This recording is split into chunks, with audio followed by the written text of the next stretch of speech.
Robert, you can't win this thing. It's a kangaroo court with a predetermined outcome. Why put yourself through more of it? I have my reasons. Good night.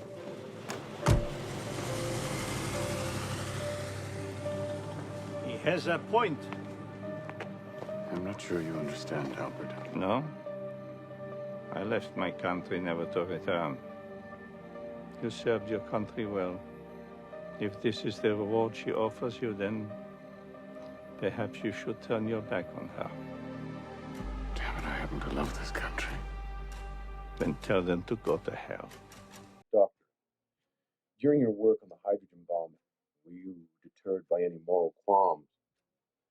Yes, of course. But you still got on with your work, didn't you? Yes, because this was work of exploration. It was not the preparation of a weapon. You mean it was more of an academic excursion? No, it is not an academic thing. Whether you can build a hydrogen bomb, it's a matter of life and death. By 1942, you were actively pushing the development of the hydrogen bomb, weren't you? Pushing is not the right word. Supporting it and working on it, yes. So when did these moral qualms become so strong that you actively opposed the development of the hydrogen bomb?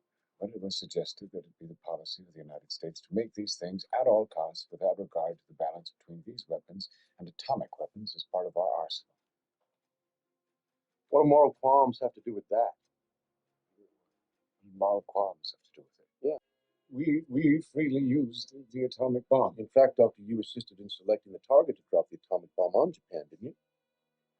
Well, then you knew, did you not, that by dropping that atomic bomb on the target you selected, that thousands of civilians would be killed or injured. Is that correct?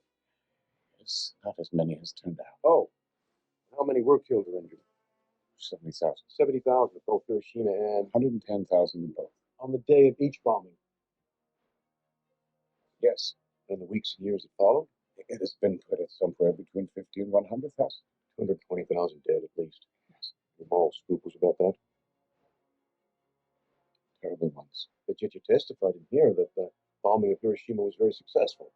Technically successful. Technically it was very successful. And it is also alleged to have helped end the war. Would you have been supportive of the dropping of a hydrogen bomb on Hiroshima? It made no sense at all. Why?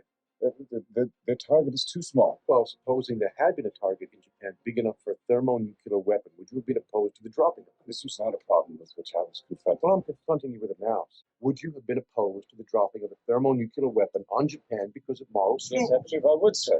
Did you oppose the dropping of an atomic bomb on Hiroshima because of moral scruples? We set forth our I'm asking you. I set forth our arguments against dropping it, but I did not endorse them. You mean after working night and day for 3 years building the bomb, you then argued against the use of it? I was asked by the Secretary of War what the views of scientists were. I gave him the views against and the views for. You supported the dropping of the atom bomb on Japan. What do you mean You supported it. How do you mean support? Well, you helped pick the target, didn't you? I did my job. I was not in a policy-making position at Los Alamos. I would have done anything I was asked to do. Well, you would have killed the H-bomb too, wouldn't you? I could. I didn't ask you that, Doctor. And the GAC report that you go on after the Soviet atomic test said a super bomb should never be built. What I meant. What I meant. Who? And wouldn't the Russians do anything to increase their strength?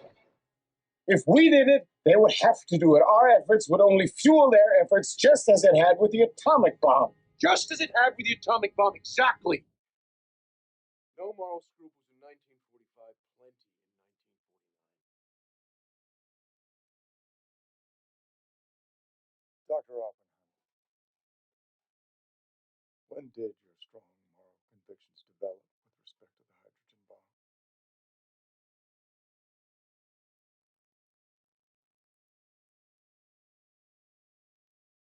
When it became clear to me we would tend to use any weapon we had. Dr. J. Robert Oppenheimer, this board, having heard testimony from you and many of your current and former colleagues, has come to the unanimous conclusion that you are a loyal citizen.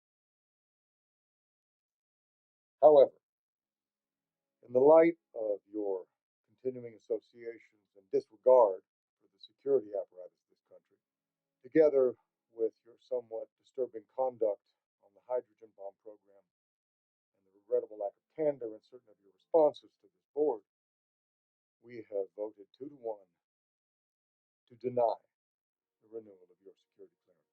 A full written opinion with a dissent from Mr. Evans will be issued to the AEC in the coming days. That's all.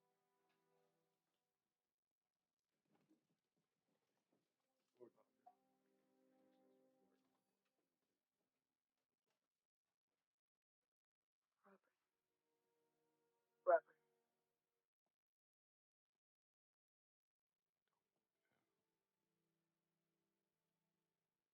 Take out the sheets. TV?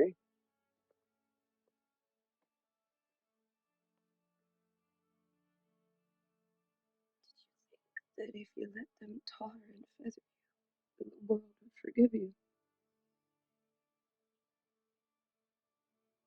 It won't.